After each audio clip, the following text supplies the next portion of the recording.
네, 오늘은 사순절 첫째 주일입니다. 사순절은 어떤 기간인가요? 사순절은 예수님께서 십자가를 향해 걸어가신 것처럼 우리도 주님 걸어가신 길을 묵상하며 따라가는 신앙의 여정입니다.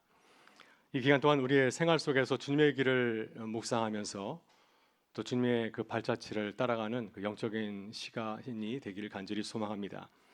우리가 사순절을 의미 있게 잘 보내기 위해서는 매주 예배 시간에 함께 나눈 말씀을 우리가 묵상하고 또 그 말씀을 따라 실천하는 것이 무척 중요합니다. 그래서 말씀을 들으시면서 이번 주는 내가 어떻게 살아가야 될까? 오늘 주신 말씀 가지고 내가 어떻게 살아가야 될까? 구체적으로 내가 어떻게 실천할 수 있을까? 그래서 미션을 정하고 또 매일매일 그 미션을 실천해 나가는 겁니다. 한 주간 미션을 정할 때 말씀을 따라서 내가 어떻게 살아갈 것인지를 그 미션을 정할 때 중요한 원칙이 있습니다. 세 가지 원칙을 생각해 볼 수 있는데요. 첫째는 구체적이어야 됩니다. 그리고 둘째는 실천 가능해야 됩니다. 그리고 셋째는 지속 가능해야 됩니다. 너무 큰 주제를 정하거나 또 너무 어려운 주제를 정하게 되면 계속해 나갈 수가 없습니다. 이번 주는 내가 하루에 10시간씩 기도하겠습니다. 하루는 10시간 기도할 수 있지만 매일같이 10시간 기도하다 보면 생활이 깨질 수밖에 없습니다. 그래서 내가 구체적이지만 실천 가능하고 매일 할 수 있는 그런 미션을 정할 필요가 있습니다. 예를 들어서 나는 이번 주에 매일 말씀 보고 수시로 기도하겠다 이런 미션을 정했다고 한다면 참 좋은 결심입니다. 그렇지만은 구체적이지 않기 때문에 그럼 매일 어떻게 할 것인가가 나와 있지 않아서 그만 잊어버릴 수가 있습니다. 하지만 미션을 이렇게 정하면 어떨까요? 난 하루에 성경 한 장 읽고 일어나자마자 3분간 기도하겠습니다. 라고 하면은 이 미션을 쉽게 실천할 수가 있습니다. 우리 교회는 사순절 기간 동안 또한 탄소 금식을 하고 있습니다. 이번 주 실천 과제가 무엇인가요? 기억하시나요? 아까 보셨는데 이번 주는 수납장을 정리하는 겁니다. 그래서 쓰지 않는 그릇들, 머그컵, 또 에코백을 교회에 가져오면은 교회에서는 그것을 화분으로 만들어서 다시 돌려드릴 것입니다. 꼭 기억하십시오. 그리고 가소비하지 않는 것이 이번 주의 실천 과제입니다. 솔직히 이 과제를 다 지키기는 어렵죠. 간단해 보이지만 매일 지키기 어렵습니다. 그렇지만은 실천 가능한 미션을 정하고 그것을 꼭 실천하실 수 있길 바랍니다. 그렇게 하면 사순절 기간 동안 탄소 금식에 참여하는 하나님의 창조 질서를 보존하는 그 기쁨을 누리게 될 줄 믿습니다. 오늘 설교 제목이 무엇인가요? 깊은 곳으로인데요. 이 사순절 기간 동안 말씀을 듣고 미션을 정하고 실천해서 하나님의 말씀에 하나님의 은혜의 깊은 곳으로 나아갈 수 있기를 바랍니다. 매일 작은 순종과 실천을 통하여서 주님의 고난에 참여하는 기쁨이 함께 하시기를 간절히 소망합니다. 오늘은 어부 이야기를 함께 나누고자 합니다. 오늘 본문의 주인공이 어부이죠. 베드로이고 또 그가 경험한 은혜를 나누고 전하고 있기 때문입니다. 해밍웨이 소설 노인과 바다를 보게 되면은 한 어부가 겪은 특별한 경험을 소개하고 있습니다. 주인공 산티아고는 뛰어난 능력을 지닌 쿠바의 어부입니다. 가난하고 나이가 들었지만은 아주 풍부한 경험을 가진 어부였습니다. 그는 두 자녀도 이제 결혼해서 도시에 나가 살고 이제 홀로 살아가고 있습니다. 산티아고는 노년의 나이에 특별히 할 일 없지만 한 가지 꼭 하고 싶은 일이 있습니다. 여러분은 하고 싶은 일이 무엇이에요? 이 산티아고는 어부들 사이에서 전설처럼 내려오는 청새치를 잡는 일입니다. 그는 최근 84일 동안 청새치를 잡겠다고 마음 품고 있지만은 최근 84일 동안 한 마리의 물고기를 잡지 못하여서 동료 어부들에게 비웃음을 사고 있습니다.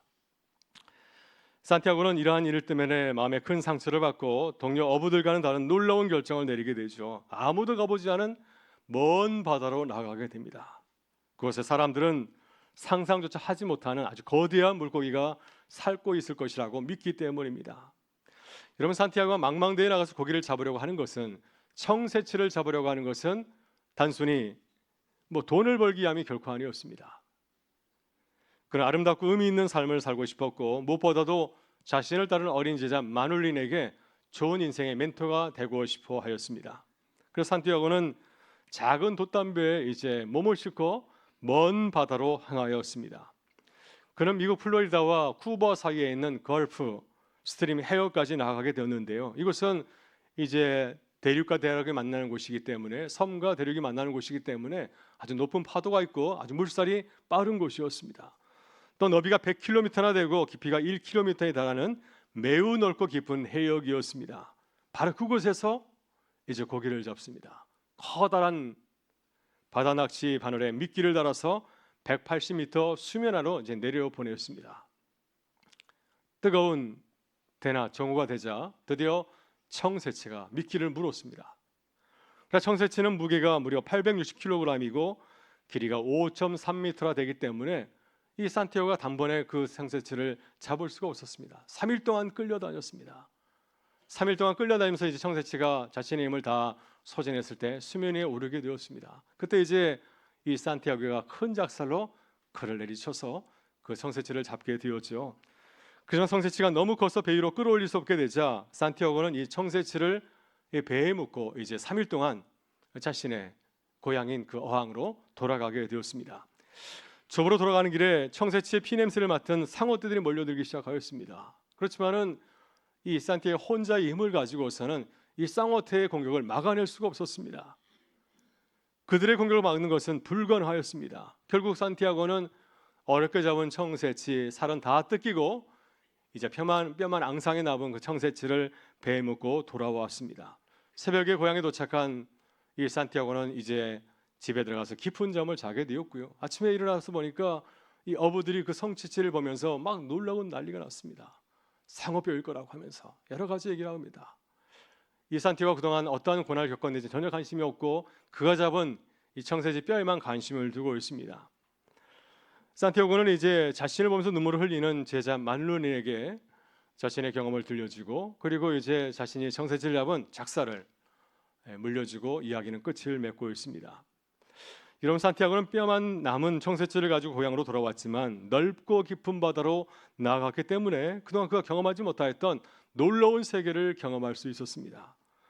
동료분들은 전혀 이해할 수 없지만은 그러나 이 산티아고는 그들보다 한 걸음 더 나아가서 먼 바다로 나갔기 때문에 전혀 알지 못하는 새로운 이 어부의 세계를 경험하고 돌아오는 기쁨을 누리게 된 것입니다. 오늘 본문에서 만나는 어부도 베드로도 전문 어부입니다. 그는 갈릴리 호수에서 고기를 잡으며 젊음을 가졌습니다. 이 게네사렛 호수는 그가 잘 알고 있는 곳이죠. 어디에 무슨 물고기가 있으며 언제 나가서 그물을 던져 고기를 잡을 수 있는지 모든 것을 다 알고 있습니다. 이 분야에서 그는 자타가 공인한 최고의 아마 어부였을 것입니다. 하지만 베드로는 예수님을 만나기 전날 밤에 큰 실패를 겪었습니다. 밤새도록 잠자지 않고 고기를 잡으려 하였지만 한 마리도 잡지 못하고 아침에 돼서 돌아오게 되었습니다. 아침이 되어서 빈 그물을 정리하면서 베드로는 지난밤의 실패를 돌아보지 않았을까요? 아마 생각할 때마다 자존심이 생각했을 것입니다. 내가 이 바다의 전문가인데 아니 밤 동안에 한 마리의 물고기를 잡지 못하다니 어떻게 나에게 이런 일이 벌어질 수 있는가? 아주 허탄한 심정으로 자신의 실패한 일을 생각하고 또 생각하고 있었을 겁니다. 여러분 산티아고가 84일 동안 고기를 잡아 한 마리 잡지 못해서 자존심이 크게 상한 것처럼 이 어부 베드로도 그러지 않았을까요? 자존심이 크게 상하였을 것입니다. 또 자신의 모습을 생각할 때마다 부끄럽고 또 민망하지 않았을까요? 그때 예수님께서 시몬의 배에 올라서 무리들을 가르치다가 이 베드로의 마음을 아시고 그의 시선을 늘리셔서 한 말씀하였습니다. 예수님께서는 베드로의 실패를 잘 아시고 그가 고민하는 것은 무엇인지를 아시고 그에게 한 말씀하였습니다. 그의 전문 분야에 끼어들어서 간섭을 하게 된 것이죠. 예수님께서 베드로에게 어떤 말씀을 하셨을까요? 아마 이런 말씀을 하셨을 것 같습니다. 당신은 그대는 지난밤 온종일 바다에 나가서 그물 내려 고기를 잡으려 하지 않았습니까? 근데 한 마리도 잡지 못하였죠. 그렇다고 한다면 이번엔 내가 말씀하는 그곳으로 가서 한번 고기를 잡아보지 않겠습니까? 오늘 본문에 예수님께서 하신 말씀 가운데서 핵심적인 말씀 한마디만 기록하고 있지만 아마 예수님께서는 이 말씀을 하신 것이 아니라 베드로에게 찾아가서 그의 지식과 경험을 존중하면서 먼저 이런 질문을 던졌을 것입니다. 한번 내 말씀대로 한번 해보지 않겠습니까?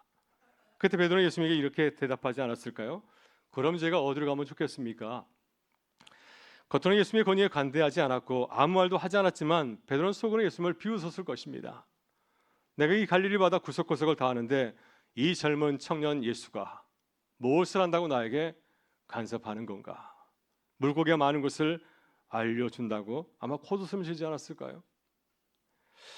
예수님께서는 베드로가 속으로 자신을 비웃고 있다는 사실을 잘 아시면서 놀라운 말씀을 하였습니다. 새한글 성경은 예수님의 말씀을 이렇게 전하고 있는데 우리 새한글 성경을 한번 읽어보도록 하겠습니다. 그대는 호숫가에서 떨어져 깊은 그리고 그대들의 그물을 내려 고기를 잡아 보으세요. 예수님께서 제자 베드로에게 하신 말씀 가운데 그 핵심적인 내용은 첫 문장에 잘 나오고 있습니다. 깊은 데로 가서 그대는 호숫가에서 떨어져 깊은 데로 가세요. 호숫가에서 떨어져 깊은 데로 가세요. 지금까지 베드로는 호숫가의 얕은 곳에서 고기를 잘 잡아왔습니다. 왜? 그곳에 고기가 참 많았기 때문이죠. 이 호숫가의 얕은 곳은 베드로에게 아주 익숙한 이 작업 환경이었습니다. 그러니까 주님께서는 어떻게 말씀하고 있습니까? 그것을 떠나서 깊은 곳으로 가보십시오. 당신 지금까지 경험하지 못했던 새로운 영역으로 들어가서 한번 물고기를 잡아보시기를 바랍니다 하는 도전이었습니다.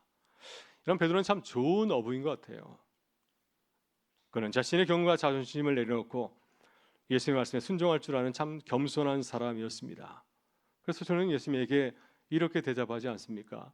우리 새한글 성경을 따라서 베드로의 고백을 한번 읽어보겠습니다. 스승님, 저희들이 밤새도록 애써보았지만 아무것도 잡지 못했습니다.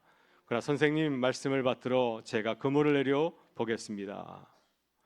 이런 베드로에게는 처음 해보는 일이었습니다.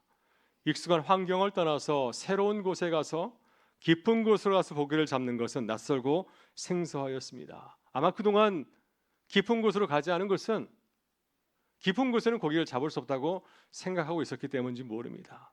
또 예수님의 말씀을 완전히 믿을 수도 없었습니다. 그래서 베드로는 아주 반신반의하면서 고기를 잡으러 가지 않았을까요? 그리고 기회를 엿보고 있었을 것입니다. 예수님의 말씀대로 해보고도 아무 물고기를 잡지 않으면 예수님에게 보십시오, 깊은 곳에는 물고기가 없다니까요 하면서 이의를 제기할 기회를 찾고 있었을 겁니다. 만약 깊은 곳으로 가서 고기를 한 마리 잡지 못했다고 한다면 베드로는 항변했을 것입니다. 주님 보십시오, 보셨죠? 고기 한 마리도 없습니다. 그러니 저를 내버려 두십시오. 나는 이 바닷가에서 오랫동안 고기를 잡은 사람입니다. 이 모든 것을 다 알고 있습니다. 그러니 앞으로는 제 분야에 대해서는 관심도 두지 마시고 말씀도 하지 마십시오. 그러나 결과는 어떻습니까? 베드로의 예상과는 완전히 달랐습니다. 새한글 성경 베드로가 주님의 말씀에 순종한 결과 펼쳐진 놀라운 광경을 이렇게 전하고 있는데요. 우리 6절과 7절의 말씀을 같이 한번 읽어보겠습니다. 그들이 그렇게 해서 많은 고깃대를 에워싸 가두었다. 그물이 찢어져 나갈 지경이었다. 그들이 다른 배에 있는 동료들에게 몸짓을 해서 와서 같이 붙잡아 달라고 했다. 그러자 그들이 와서 양쪽 배에 가득 채웠다. 배들이 가라앉을 정도였다. 아멘. 여러분, 이런 경험을 했다면 어떤 반응을 하시겠습니까? 그래, 한번 말씀대로 해볼까 했는데 엄청난 결과가 나타나게 되었을 때 내 기대 이상으로 베드로가 그런 경험을 하게 되었습니다. 한 마리 잡지 못하였는데 배가 잠길 정도로 많은 물고기를 잡지 않았습니까? 그 순간 베드로는 자신도 모르게 예수님 앞에 무릎을 꿇었습니다. 항복하듯이 이렇게 말하지 않았습니까? 주님, 저한테서 떠나 주십시오. 저는 죄인입니다. 여러분, 베드로는 자신을 죄인이라 고백하는데 그가 무슨 죄를 지었습니까? 말씀에 순종했는데 왜 죄인입니까? 여러분, 헬라어로 죄인을 하마르톨로스라고 하는데요, 이 단어는 그리스 비극에서 의도하지 않은 판단으로 큰 실수를 저지른 주인공을 가리킵니다. 또한 죄는 헬라어로 하마르티아라고 하는데 그 뜻은 궁수가 간역을 향해서 활을 쏘았지만 간역에서 빗나간 상황을 말하고 있습니다. 베드로가 자신을 하마르톨로스, 즉 죄인이라고 고백한 것은 단순한 실수가 아니라 하나님 앞에서 중대한 잘못을 저질렀음을 깨달았기 때문이었습니다. 그는 자신의 경험과 지식을 믿고 주님의 말씀을 온전히 신뢰하지 못하였습니다. 그런데 주의 말씀에 순종한 후에 놀라운 사실을 발견하게 되지 않았습니까? 주님은 나의 지식과 경험의 세계를 초월하는 놀라운 분임을 깨닫게 되었습니다. 그런데 그럼에도 불구하고 자신을 가장 잘난 존재로 알지 않았습니까? 예수님을 무시하고 이 분야에서 내가 최고야라는 생각을 하고 있지 않았습니까? 그러니 얼마나 부끄러운 일을 주 앞에 저지른 것인가요? 베드로가 깊은 곳으로 나아가 주님을 새롭게 만나는 놀라운 경험을 했을 때 주님께서는 그제서야 그를 제자로 부르셨습니다. 왜? 그는 이제 자신을 낮추고 주님을 따를 수 있는 제자의 그 모습을, 그 자격을 갖추었기 때문이죠. 그자 주님께서 이렇게 말씀하였습니다. 두려워하지 마세요. 이제부터는 그대가 사람들을 잡아 올릴 것입니다. 오늘 사순절을 맞이해서 우리는 어떤 모습으로 이 자리에 나오셨습니까? 우리는 어떤 모습으로 매일매일을 살아가고 있으신가요? 주님의 말씀을 의지해서 믿음으로 주님의 뒤를 따라가고 계십니까? 아니면 나를 의지하면서 주님, 이 분야는 내가 최고입니다, 간섭하지 말아주세요 하는 마음을 가지고서 혹시 매일매일 내 힘을 의지하여서 살아가고 있지는 않으십니까? 그러다가 베드로처럼 큰 실패를 경험하지는 않으셨습니까? 오늘 주님 우리에게 찾아오셔서 우리의 실패를 바꿀 수 있는 놀라운 말씀을 주십니다. 주의 말씀이 무엇입니까? 우리가 지금 머무르는 것을 떠나 더 깊은 곳으로 나아가라고 하는 말씀입니다. 여러분, 주님께서 말씀하시는 더 깊은 곳, 깊은 곳은 무엇을 말할까요? 헬라어로 깊은 곳은 바소스라고 하는데, 이 단어는 바닥이 보이지 않는 시면을 말하고 있습니다. 바다 밑바닥을 뜻하고 있습니다. 고대 근동 신화에서 이 바소스는 무시무시한 여신으로 등장하고 있습니다. 바다에 살아있는 모든 생물들을 다 집어삼키는 괴물로 등장하고 있습니다. 이것이 바로 깊은 곳이라고 하는 겁니다. 그래서 깊은 곳은 우리에게 두려움의 대상이죠. 우리가 경험하지 못한 세계입니다.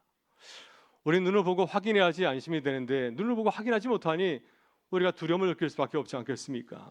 그럼 만약 이 세계를 도전하게 된다면 우리가 미처 깨닫지 못한 놀라운 세계를 경험하는 기쁨을 누리게 될 줄 믿습니다. 저는 신학교 다닐 때까지 수영을 할 줄 몰랐습니다. 어렸을 때 물에 대한 트라우마가 있어서 수영을 차마 하지 못했는데요. 제가 이제 신학교 시절에 전도사로 나갔을 때 여름 성의학교를 수영장에 있는 캠프에서 하게 되었습니다. 근데 그때 직구전 교사들이 저를 수영장에 빠뜨렸습니다. 제가 안경도 깨지고 물 먹다가 죽을 뻔하였습니다. 제가 그래서 이를 갈아서 한겨울에 1월 달에 새해가 되자마자 종로 YMCA 수영장을 끊었습니다. 그래서 이를 악물고 수영을 배우게 되었는데요. 수영을 배우기 전에 물은 저에게 공포의 대상이었습니다. 수영을 배우고 나서 물속에서 놀라운 세계를 경험하게 되었고, 또 자유롭게 수영을 하게 되었을 때 제가 물속에서 하나님을 만난 거 아십니까? 아침에 말씀을 묵상하는데 시편 29편 3절 말씀에 이런 말씀이 나오더라고요. 여호와의 소리가 물 위에 있도다. 영광 하나님이 우레소리를 내시니 여호와는 많은 물 위에 계시도다. 할렐루야. 네, 그래서 이 말씀을 새롭게 제가 깨닫게 되었습니다. 하나님의 말씀의 세계도 그와 같습니다. 하나님의 말씀을 알기 전에는 그것이 깊은 물 시면처럼 느끼지 않습니까? 혹시 우리 가운데 하나님의 말씀이 두렵게 느껴지는 분이 계시지는 않습니까? 어떤 사람들은 하나님의 말씀대로 살면은 내가 큰 피해를 볼 것처럼 생각하게 됩니다. 왜냐하면 하나님의 말씀을 보게 되면 고난의 길, 십자가의 길을 말씀하고 있기 때문이죠. 내가 말씀에 은혜 받게 되면 그 길을 걸어가야 되지 않겠습니까? 그래서 말씀을 멀리 하시는 분이 있습니다. 말씀을 들으면서 은혜 받지 않으려고, 은혜 받으면 고난의 길을 걸어가야 되니까 일부러 막 경계하면서 말씀을 듣는 분이 계십니다. 혹시 우리 가운데 그런 분은 안 계시겠죠? 네, 그런 마음은 말씀 속에 담긴 놀라운 세계를 아직 알지 못하기 때문입니다. 하나님의 말씀의 세계에 들어가게 되면 놀라운 변화가 일어나게 됩니다. 우리의 삶이 완전히 변하는 큰 기쁨을 누리게 될 줄 믿습니다. 제가 아는 치과 의사는 대학 시절엔 철저한 무신론자였습니다. 전도를 방해하는 해방꾼이었습니다. 대학 다닐 때에 이제 크리스천들이 캠퍼스 내에서 전도를 하게 되면 그 사이에 끼어들어서 전도를 해방하곤 하였습니다. 근데 하루는 친구들이 찾아와서 자신을 전도하는 거예요. 자존심에 큰 상처를 입었습니다. 내가 무신론의 대부인데 나한테 감히 전도하려 하라니. 그래서 친구들 무신론교로 다시 회심시키려고 성경을 부지런히 읽다가 놀라운 세계를 발견하게 되었습니다. 내가 아는 예수님과 성경책에서 말하는 예수님이 전혀 다른 걸 알게 되어서 교회를 찾아가서 목사님에게 성경 공부를 요청했다고 합니다. 열심히 말씀 읽는 가운데서 이분이 어떻게 된 줄 아십니까? 지금은 동남아시아에서 복음을 전하는 의료 선교사의 길을 자진해서 걷고 있습니다. 우리도 그렇습니다. 베드로처럼 무기력하게 살아가지 않고 담대하게 살아가는 제자의 기쁨을 누리시려면 어떻게 해야 될까요? 말씀의 깊은 곳으로 들어가시기를 바랍니다. 말씀을 수영을 배우듯이 깊은 곳으로 나가야 됩니다. 그렇게 되면은 우리가 미처 몰랐던 놀라운 믿음의 세계, 말씀의 세계에 들어가는 큰 은혜를 경험하게 될 줄 믿습니다. 오늘 말씀의 세계로 들어가지 못하는 두려워하는 자들에게 주시는 당부의 말씀이 있습니다. 어떤 말씀을 주고 계시나요? 용기를 내어서 떠나라고 하는 것입니다. 기대하는 마음으로 순종하는 것입니다. 우리가 정말 주님을 사랑하고 신뢰한다면 그분이 내 인생의 주인이라고 생각하신다고 한다면 그분은 나와는 질적으로 차원은 창조주이시고 역사의 주인이시며 나와 함께 하시는 하나님을 믿는다고 한다면 주님을 믿고 의지하여서 그 말씀을 따르라고 하는 것입니다. 오늘 주님께서 우리에게 도전하시 말씀하지 않습니까? 내가 익숙한 곳을 떠나 깊은 곳으로 나아가라. 제가 종로 IMC에서 수영장에서 수영을 배울 때 일입니다. 2주 동안 수영법을 배웁니다. 호흡도 배우고 수영법을 배우고 자유형을 배우게 되죠. 2주가 지나게 되면 테스트를 하게 됩니다. 25m 수영을 해 나가는 것입니다. 그동안은 수영장 밑에 깔판을 대어서 얕은 물에서 수영을 배웠지만 쉬어볼 때는 깔판을 다 치우게 됩니다. 깊은 물 속에서 이제 헤엄을 치어야 되기 때문에 아직 호흡이 자유롭지 못한 초보자들에게는 공포의 대상입니다. 내가 뛰어들 것인가 말 것인가 주저하게 되죠. 그때 수영 코치가 두려워하는 초보자들이 이렇게 격려해 주었습니다. 걱정하지 마십시오. 25m 가운데서 절반만 가게 되면은 발이 닿는 곳이 나오니 그 다음부터는 괜찮습니다. 그러니까 처음 뛰어들 때 큰 숨을 들이마시고 물속에 들어가면 절반 정도는 가지 않겠냐고 하면서 저희를 유혹을 하였습니다. 제가 그 말씀을 믿고 의지해서 물속에 뛰어들다가 큰 코를 다쳤습니다. 왜냐하면 들어가면서 들이마신 숨을 다 내버려버리기 때문에. 그래서 숨이 없는 거예요. 수영할 숨이 없는 겁니다. 그래서 막 헤매고 있을 때 수영 코치가 나를 보지 않아서 정말 죽다가 살아난 적이 있습니다. 그렇지만은 용기를 내서 뛰어들었기 때문에 또 빨리 수영을 배우는 기쁨을 누리게 되었습니다. 여러분, 그렇습니다. 우리가 베드로처럼 말씀의 세계로 들어가고 담대하게 제자로 살아가려면 믿음의 용기가 필요하지 않겠습니까? 주의 말씀을 신뢰하고 그 말씀에 순종해야 됩니다. 우리가 처음부터 모든 것을 버리고 주님을 따르는 베드로처럼 살 수는 없을 거예요. 아마 베드로 처음부터 그러지 않았을 것입니다. 그 작은 일부터 하나하나 순종하게 될 때 결국에는 주님을 온전히 따르는 제자로 거듭나게 되지 않았을까요? 오늘 주님은 깊은 데로 들어가려고 도전하십니다. 얕은 물가에 머물지 말고 나가야 익숙한 환경에 머물지 말고 깊은 물속으로 날아가려고 하고 계십니다. 주님께서는 우리를 말씀의 세계로 초대하지 않습니까? 지금까지 우리의 생각과 지식과 경험에 의지해 살아왔다고 한다면 이제는 주의 말씀을 의지하고 한번 살아보실 수 있기를 바랍니다. 힘들고 어려운 상황에서 주의 말씀을 시험해 보시고요. 정말 주의 말씀이 생명의 말씀인지 나의 실패를 역전시킬 수 있는 놀라운 말씀인지 한번 테스트하라고 주님은 도전하십니다. 요한 베드로처럼 용기를 내서 고백해 보실 수 있기를 바랍니다. 주님, 지금까지 내가 내 힘으로 살아왔지만 내가 이제부터는 주님을 의지하여서 그 말씀대로 살아가겠습니다. 오늘 주의 말씀을 들으면서 우리가 말씀을 나누게 되었는데요. 이 말씀을 들으면서 한번 도전해 보실 수 있기를 바랍니다. 내가 한 주간 어떻게 살아가야 될지 미션을 정하고 한번 실천해 보실 수 있기를 바랍니다. 오늘 말씀의 내용이 깊은 곳으로 들어가라, 말씀에 순종하라는 내용이었습니다. 그렇다면 어떻게 미션을 정해야 될까요? 처음부터 큰 미션을 정할 필요는 없겠습니다. 내 모든 것을 버려두고 주님을 따르겠습니다. 이런 미션 하시면 안 됩니다.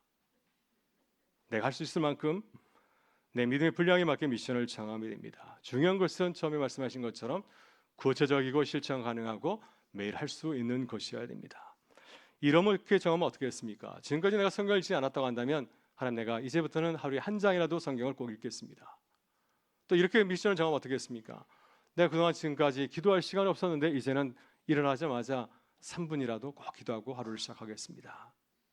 이렇게 되면 주님께서 우리를 주목하지 않으실 거예요. 이것은 주님의 말씀을 따라 살고 기도를 통해 주님께 순종하겠다고 하는 우리 작은 순종 또 실천이기 때문입니다. 여러분, 우리가 말씀에 순종해서 깊은 곳으로 나가게 될 때 주님을 따르는 제자의 기쁨이 풍성해지리라 믿습니다. 한 주간 말씀 안에서 살아가는 은혜가 가득 넘칠 수 있기를 주의 이름으로 축원합니다.